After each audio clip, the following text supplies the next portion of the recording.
Olha, o pioneirismo do Piauí na linha de cuidados de paralisia cerebral, incluindo a implantação do programa de espasticidade infantil, hoje tem nome e sobrenome. É o nosso convidado, Dr. Francisco Alencar, que é neuropediatra e atua também entre outros tratamentos, né? O Piauí é uma referência hoje, entre outros tratamentos, alinhado ao que a gente vai falar aqui, como a questão da realização de risotomia dorsal seletiva, como política pública, inclusive de saúde, a gente vai falar sobre isso, não falar de saúde com esse enfoque de uma forma elitista, né? E nem de uma forma holística, porque quando a gente pensa o holístico, a gente nunca consegue alcançar o que é de fato ser um privilegiado. Né? Porque quando a gente fala holisticamente é tudo. Num país onde a educação básica ainda precisa avançar e as políticas públicas de saúde também, eu acho que a gente não chegou ainda na página do holisticamente. Mas em algumas áreas a gente está nadando de braçada, porque o médico brasileiro ele tem muita qualidade. Então, o pesquisador, o cientista brasileiro na área de saúde, ele mesmo atuando no seu estado, ele torna-se uma referência nacional. É o caso do Dr. Alencar. Então, a gente vai falar, por exemplo, de políticas públicas que hoje têm semelhança, por exemplo, com a Inglaterra, tratando as crianças com paralisia cerebral e transformando vidas. Então, graças à experiência exitosa e à dedicação de médicos como que a gente vai entrevistar, é que a gente consegue realmente ser uma referência, fazendo primeiro as primeiras coisas, porque com saúde sempre será sobre isso. Então, como é que o Piauí se transformou na referência brasileira no tratamento de espasticidade infantil? Quantas pessoas já foram impactadas? São muitas perguntas, mas quem vai responder é esse convidado aqui. Deixa eu apresentá-lo melhor para você em todo o Brasil, que ainda não conhece também, o Dr. Francisco Alencar. Ele formou em medicina aqui pela Universidade Federal do Piauí, mas ele tem residência médica em neurocirurgia na Santa Casa de Misericórdia de São Paulo, uma especialização em neuropediatria no Hospital de Latimont de Marcella, na França, né, sem o sotaque do francês, então você adeque.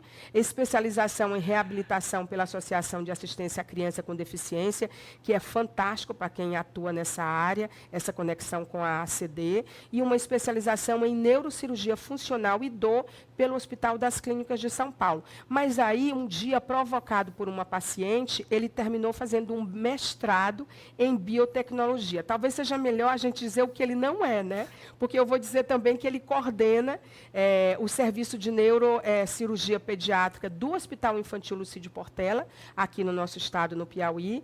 Ele coordena esse programa, que é uma das pautas da nossa entrevista, que é o de espasticidade infantil, nas linhas de cuidado de paralisia cerebral, onde ele é uma referência, e preceptor de residência, da residência de neurocirurgia do Hospital São Marcos, aqui em Teresina. Mas ele também é correspondente da Academia Americana de Paralisia Cerebral e Medicina do Desenvolvimento. Nossa, só aqui dava uma entrevista. Já pensou se eu fizesse 2 perguntas para cada coisa dessa aqui? Você não ia sair daqui hoje. Nada, mas Bem-vindo. Eu sei que seu tempo é raro, eu sei que seu tempo é muito bem usado a serviço da saúde, então obrigada por esse tempo aqui para a gente, é valioso aqui no nosso programa. Vamos começar dizendo o que é de fato espasticidade na área infantil e espasticidade de modo geral? Bem-vindo. Muito obrigado. Realmente é um prazer estar aqui. Eu já tive uma vez e virei quantas vezes for necessário para comunicar para a sociedade que tem muita coisa boa sendo feita, tem muitas pessoas sendo transformadas. E quando você trata uma criança, você está tratando uma família. Verdade. Então, isso é fundamental que a gente veja uma criança e olhe o entorno dela. É uma sociedade que está ali. Então, a gente precisa ter essa reflexão. Não estou tratando uma pessoa, eu estou cuidando de uma sociedade. E se a gente consegue melhorar a qualidade de vida de uma pessoa, a gente melhorou uma família, uma sociedade. Muitas crianças que têm paralisia cerebral, elas ficam rígidas.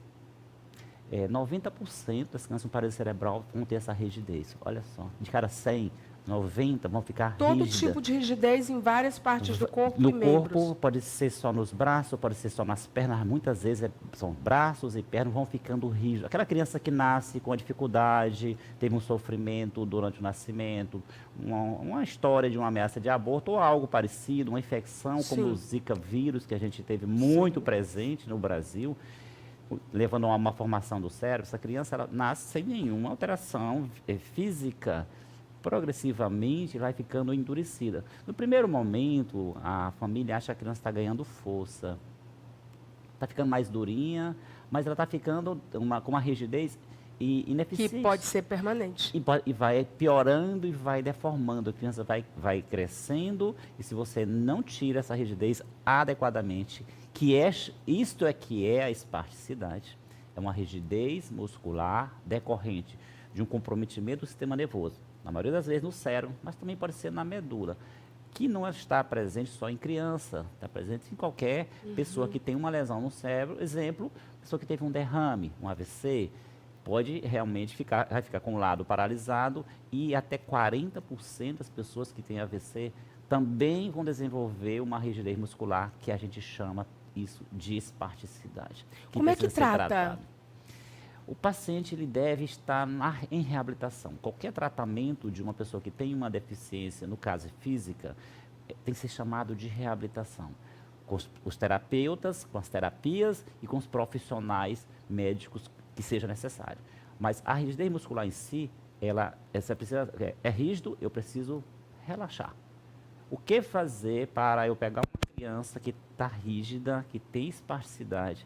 Como é que eu vou promover um relaxamento na quantidade certa e mantido? E aí, se você pega uma criança na fase bem inicial, que é o mais importante, a criança ainda sem deformidades, a gente faz uma boa gestão terapêutica, a gente vai instituindo as formas de tratamento. Pode ser no início, medicamento oral, para um relaxante muscular específico, ou então, se tem uma espasticidade mais localizada, uma rigidez mais localizada, exemplo, a criança fica na ponta dos pés, tem paralisia cerebral, fica nas pontinhas dos pés.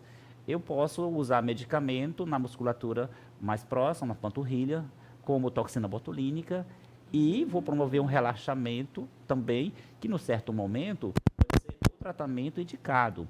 Naturalmente, como a criança vai crescendo, esses meios não permanentes, eles passam a não ser mais, na maioria das vezes, o meio suficiente.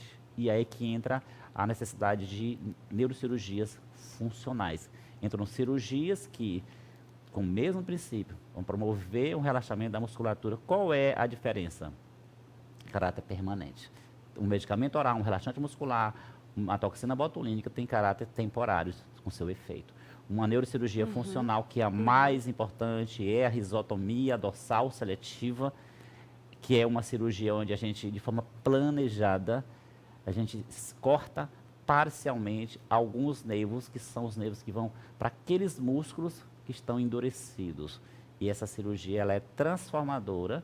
Você pega uma criança que está caminhando travado pela rigidez, você faz a cirurgia, destrava, essa criança vai decolar, vai andar, é uma outra marcha.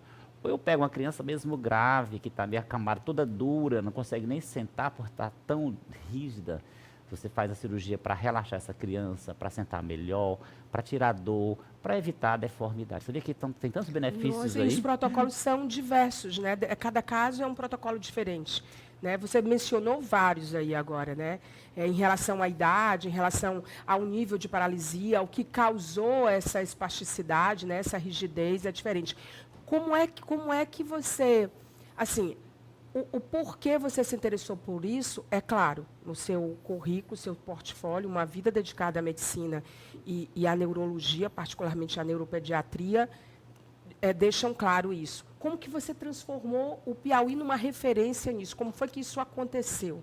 Como é que virou uma política pública? Virou mesmo uma política pública? E virou de que modo? São duas perguntas diferentes, eu já aproveitei. Ótimo. É a necessidade. Você tem a necessidade, você tem um paciente com uma condição de saúde que não está tendo tratamento. E muitas vezes diz assim, não tem mais nada para fazer. Sabe que eu gosto desses desafios? Quando dizem para mim, os pacientes que não tem mais nada para fazer, qual é o meu raciocínio? Talvez eu precise melhorar o meu conhecimento. Talvez meu teto esteja abaixo de conhecimento. Vamos estudar. Então, vendo essas crianças no hospital infantil daqui, vendo essas crianças nas clínicas de reabilitação, no centro de reabilitação, eu vi que realmente essa situação, esse paradigma, não tem mais nada para fazer, estava acontecendo, como ainda acontece em vários lugares do Brasil e do mundo. Então, fomos estudar. Eu tenho 24 anos que retornei ao Piauí. Sou piauiense, mas estudava fora, retornei ao Piauí. E eu tenho 22 anos dedicado a conduzir essas crianças com paralisia cerebral, com espasticidade. E também adultos que têm essa questão, dessa situação de saúde. Então, foi assim que eu fui provocado pela necessidade e por não aceitar que não tinha nada para fazer por aqueles pacientes. Você vai ver, você pega uma criança aqui com paralisia cerebral, não, isso aqui será um cadeirante. Quem foi que disse que essa criança necessariamente será um cadeirante? E que se for, que seja o melhor cadeirante possível. Sim, sempre com aquela ideia, eu olhar para a criança e ver o adulto.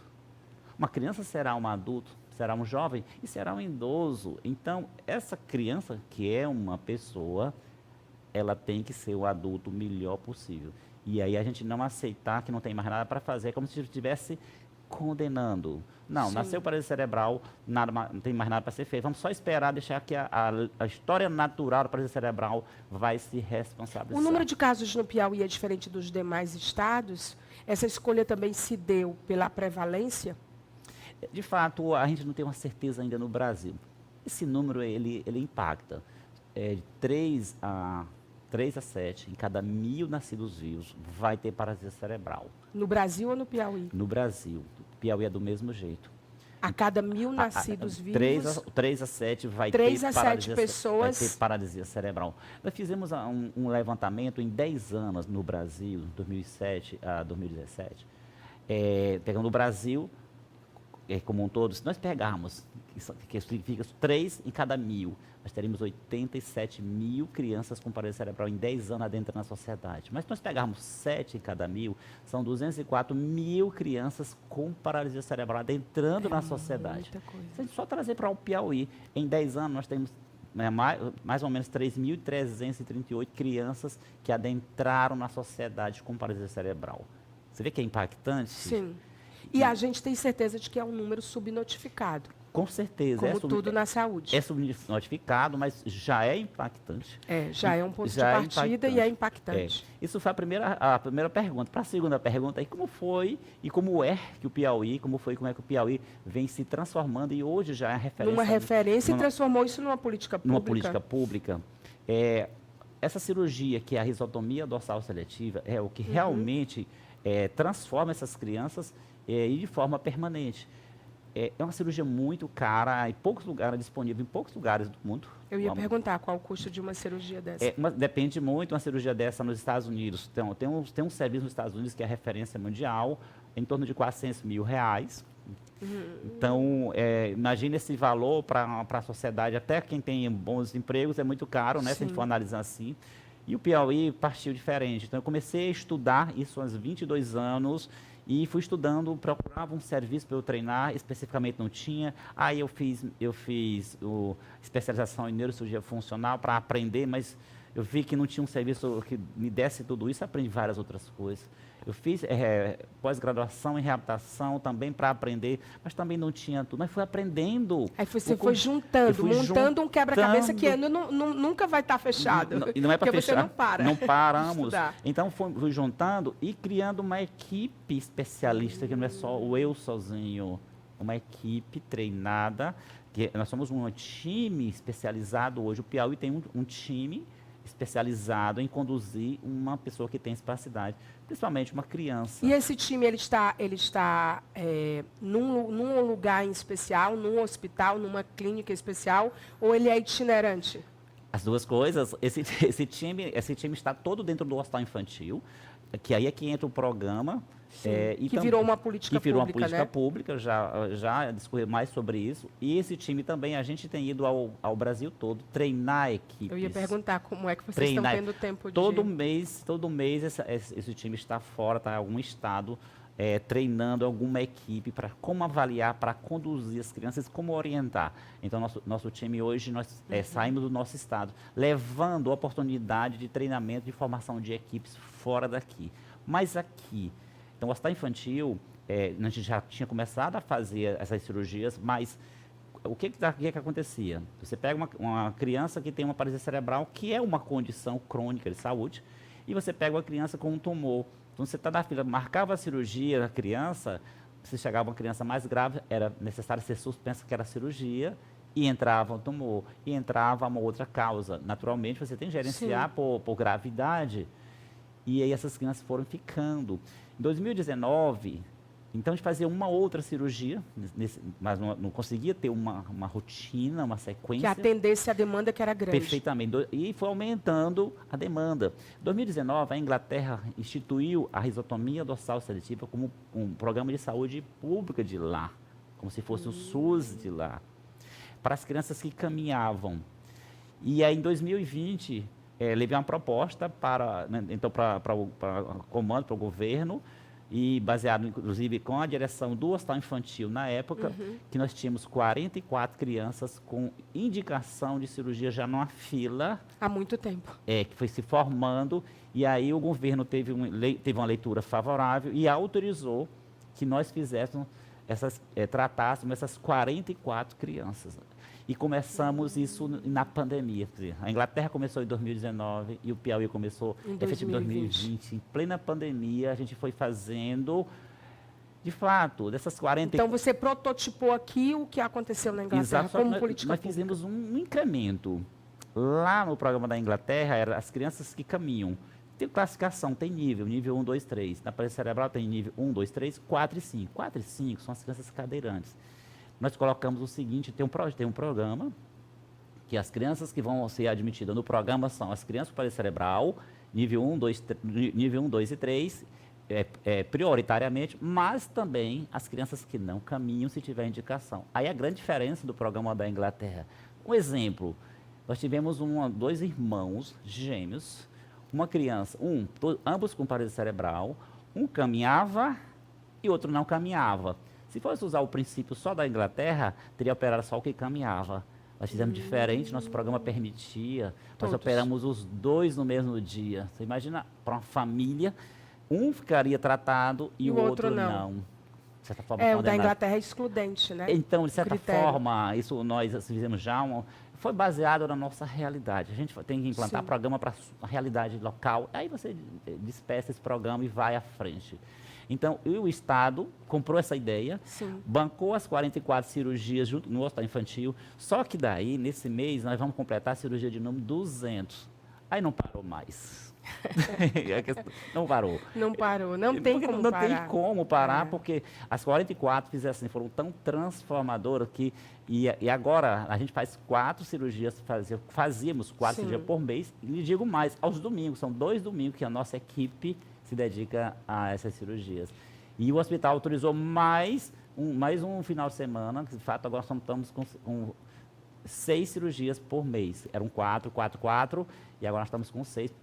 Vai chegar a 10, o hospital entendeu, o governo entendeu a importância e o quanto isso realmente é uma realidade, é uma mudança de realidade. Vamos lá, aqueles paradigmas, é uma transformação, né? Totalmente. É possível. Totalmente. você está contando aí, está passando um filme na minha cabeça, o que é para uma família, em especial para um paciente, sim, mas também para uma família, ter isso abraçado, acolhido, resolvido, encaminhado.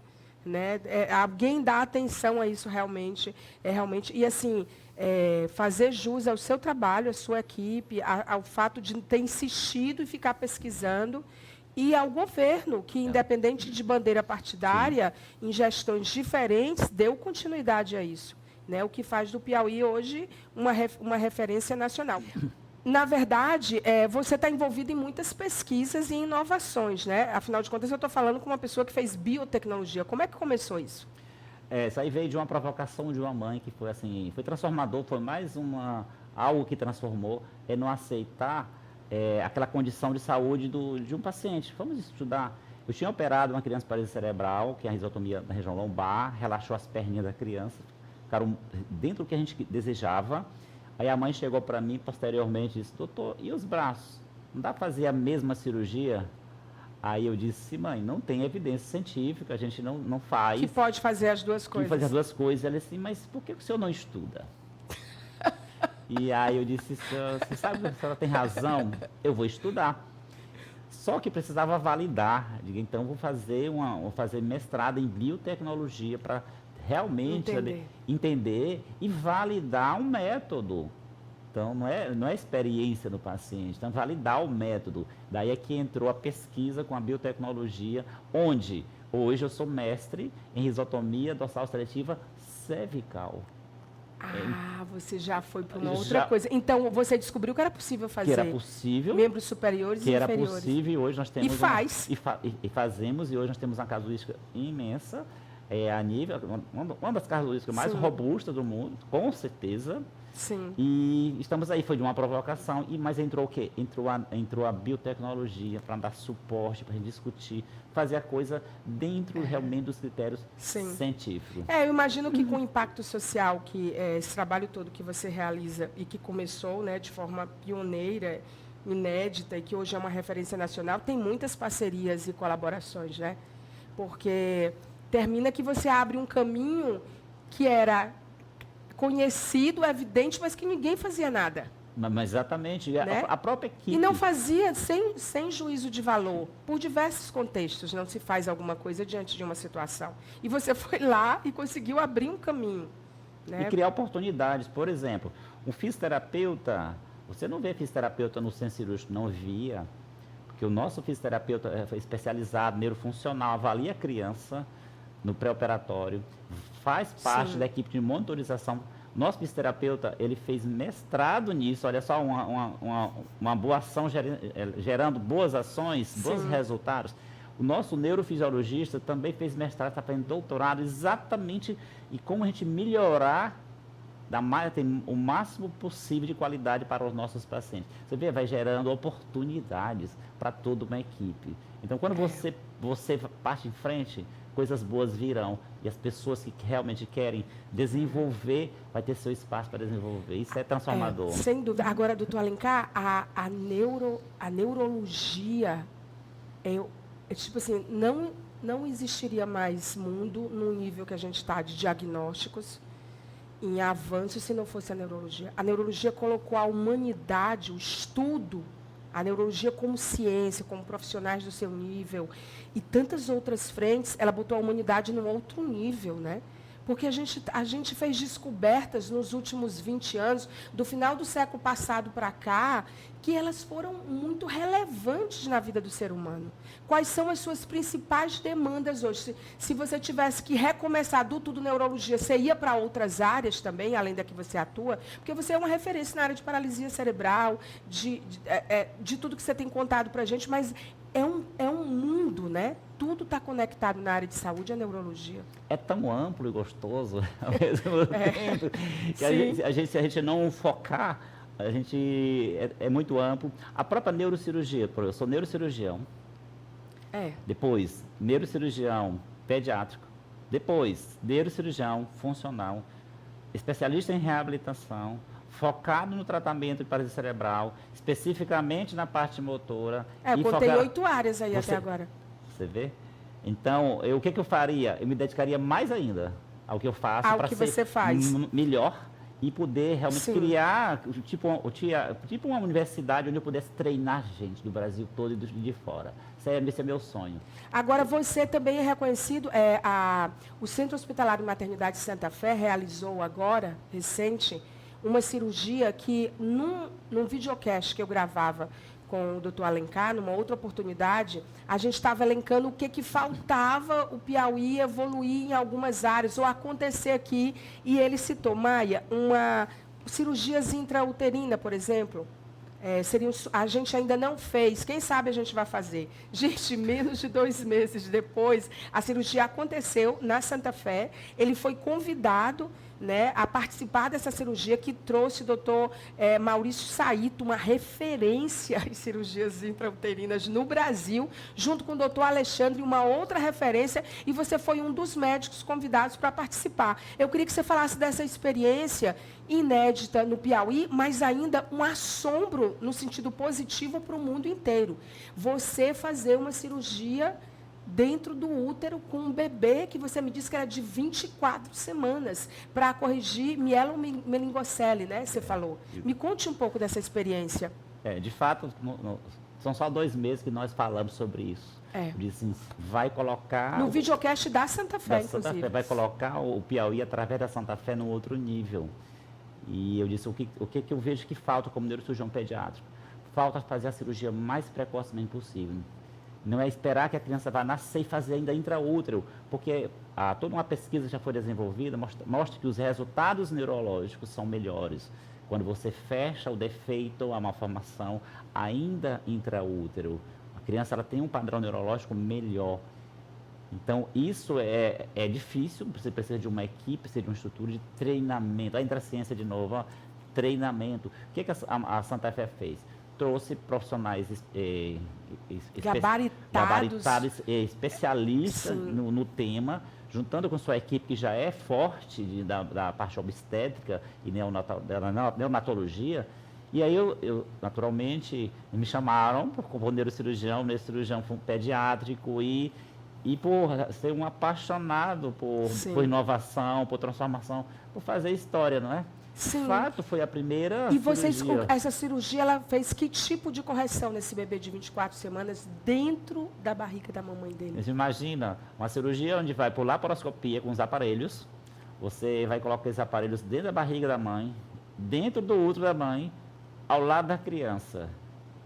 Então, imagina, dá para imaginar o processo. Né? Ele tinha uma exposição, né? Aí tinha uma exposição da coluna, que estava os nervos assim para fora, e aí tem que costurar essa falha do sistema nervoso que está lá, costurando, usando um material, que tinha que costurar esse material sobre a mielomeningocele, que é a malformação, isso sem abrir a cavidade uterina, sem abrir a barriga especificamente, só com aparelhos, com laparoscopia. Então, isso é coisa parecia ficção, não é? Não é mais. Imagina esse realidade. E deu tudo certo, né?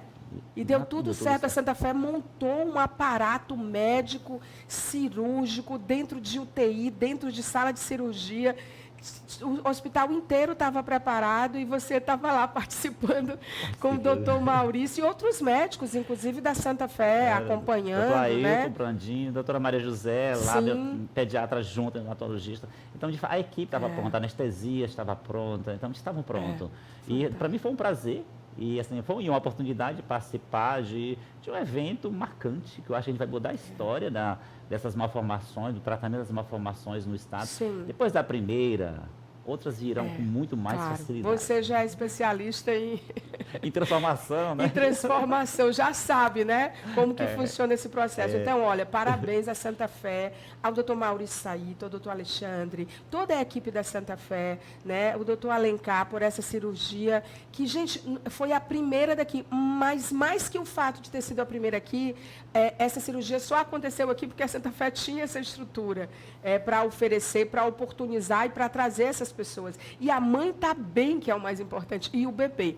A última pergunta, quem cuida desse bebê depois dessa cirurgia? Porque se essa cirurgia fosse fora, tinham muitos médicos, muitos enfermeiros, muitos curativos, muitos tratamentos. Uma cirurgia depois dessa, o bebê fica lá dentro do útero da mãe. E aí? Tem um lugar melhor?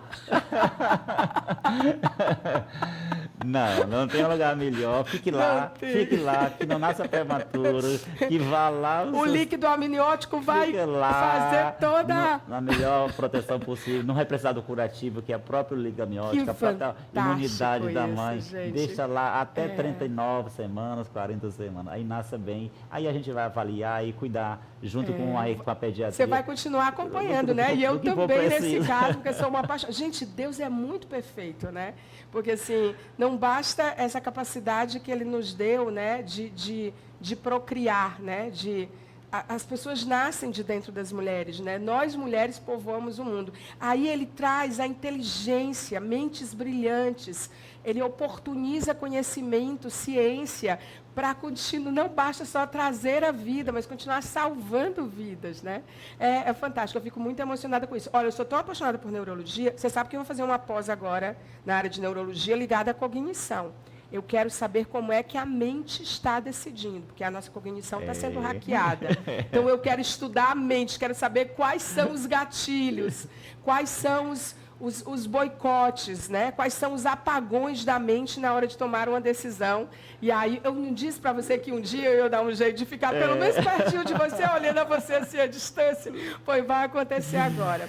E aí, quais são os seus próximos planos para a gente encerrar? Que outros desafios você tem para esse final de 2024? Além de, não que seja pouco tocar esse projeto, né? Mas o que está desenhado? Que outros passos serão dados? Primeiro é reduzir o mais possível a fila no hospital infantil, operando mais crianças. Sim. Isso a diretoria teve um entendimento para a gente estar com a fila de espera de 6 meses, vamos baixar para 4 meses e a ideia é que seja o mais instantâneo possível, é um desafio. Outro, Sim.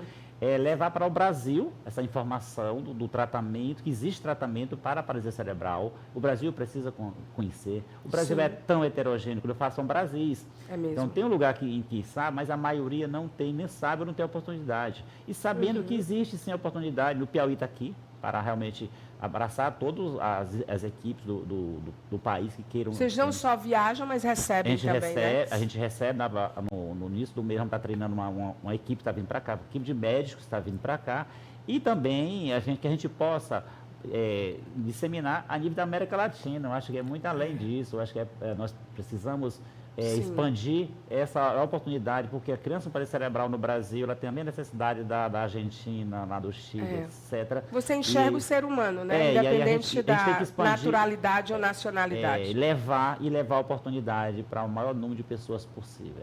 Mas uma pessoa que enxergou numa política pública da Inglaterra uma oportunidade de implantar no Piauí, é claro que a América Latina vai ser um outro processo, mas você está acostumado com essas conexões que são internacionais, ou são entre países, né? E a ciência nunca teve tão de mãos dadas, né? Mãos dadas. Nossa, é muito lindo de Próximo ver isso. ano eu fui convidado para conhecer o serviço lá da Inglaterra.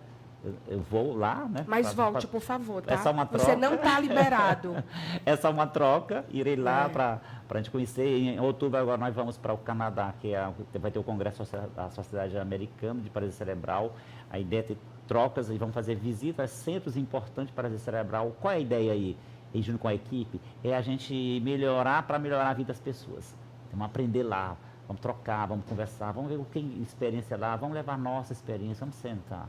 A paralisia cerebral, ela foi um mistério durante muito tempo, né? Assim, e uma coisa que dizia assim, parecia que a pessoa estava condenada a ficar com todas as sequelas de uma paralisia cerebral, né? E aí vem vocês, médicos, vem você com esse trabalho lindo e diz, não, a vida não parou aí, não. Tem muita coisa. Tem muita coisa para acontecer. Muito obrigada, doutor Alencar. Parabéns pelo seu trabalho. Quando você fizer essas viagens todas, cada uma que você fizer, você volta aqui para atualizar a gente. Tá bom? Junto. Muito obrigado, Maia. Mais uma vez. Pois é, doutor Francisco Alencar, essa potência, gente, se você não conhecia, ele está nas redes sociais. Qual é o seu Instagram? Dr. Francisco Alencar. DR de doutor Francisco Alencar. A gente está botando aí para você seguir, tá bom? Não deixa de seguir. Então, assim, é um neuropediatra que é uma referência nacional e uma referência na área de paralisia cerebral ligada à questão do tratamento de espasticidade, principalmente infantil, e colocou o Piauí no mapa, e colocando o Piauí no mapa, ele coloca o Brasil junto com os outros estados no mapa global também, pode ter certeza. Nós vamos para um breve intervalo comercial, eu volto em instantes, não saia daí.